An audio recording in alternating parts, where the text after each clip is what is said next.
ವೀಕ್ಷಕರೇ, ಸಮ್ಯಕವಾಣಿ ಸುದ್ದಿವಾಹಿನಿಯಿಂದ ತುಕಾರಾಮ್ ಗೌರೆ.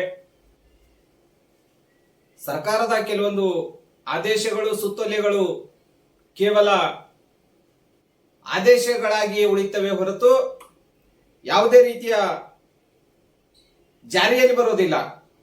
ಉದಾಹರಣೆಗೆ, ತಾಜಾ ಉದಾಹರಣೆ, ಸರ್ಕಾರಿ ಕಚೇರಿಗಳಲ್ಲಿ ಸಾರ್ವಜನಿಕರಾಗಲಿ ಅಥವಾ ಸರ್ಕಾರಿ ಅಧಿಕಾರಿಗಳಾಗಲಿ ಯಾವುದೇ ರೀತಿಯ ತಂಬಾಕು, ಗುಟಕ ಮತ್ತು ಪಾನ್ ಮಸಾಲ ತಿನ್ನಬಾರದು ಅಂತಕ್ಕಂಥ ಕಟ್ಟುನಿಟ್ಟಿನ ಒಂದು ಸರ್ಕಾರದ ಆದೇಶ ಇದೆ. ಅದನ್ನು ಉಲ್ಲಂಘಿಸಿ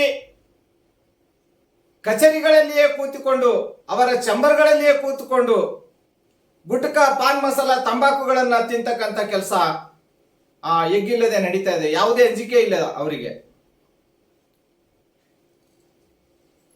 ಸಾರ್ವಜನಿಕ ಕಚೇರಿಗಳಲ್ಲಿ ಇದು ನಡೀತಾ ಇದೆ ಸಾಮಾನ್ಯವಾಗಿ. ಆದರೆ ಬೀದರ್ ಜಿಲ್ಲೆಯ ಜಿಲ್ಲಾ ಆರೋಗ್ಯ ಅಧಿಕಾರಿಗಳ ಕಚೇರಿಯಲ್ಲಿಯೇ ಯಾವ ರೀತಿ ಇದೆ ಅಂತಕ್ಕಂಥದನ್ನ ನೋಡಿ. ಅಲ್ಲಿರ್ತಕ್ಕಂಥ ಸಿಬ್ಬಂದಿಗಳು ಯಾವ ರೀತಿ ಗುಟ್ಕಾ ತಿಂದು ಅಲ್ಲಿರ್ತಕ್ಕಂಥ ಸ್ಟೇರ್ ಕೇಸ್ಗಳ ಮೇಲೆ ಉಗುಳ್ತಕ್ಕಂಥ ಕೆಲಸ ಮಾಡ್ತಾ ಇದ್ದಾರೆ.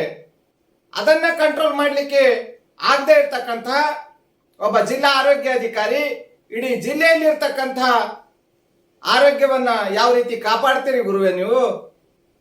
ದಯವಿಟ್ಟು ತಮ್ಮ ಕಚೇರಿಯಲ್ಲಿ ಇಂಥ ಘಟನೆಯನ್ನ ದಯವಿಟ್ಟು ತಡಿಬೇಕು ಅಂತಕ್ಕಂಥ ಒಂದು ಸುದ್ದಿವಾಹಿನಿಯ ಮನವಿಯಾಗಿರುತ್ತದೆ.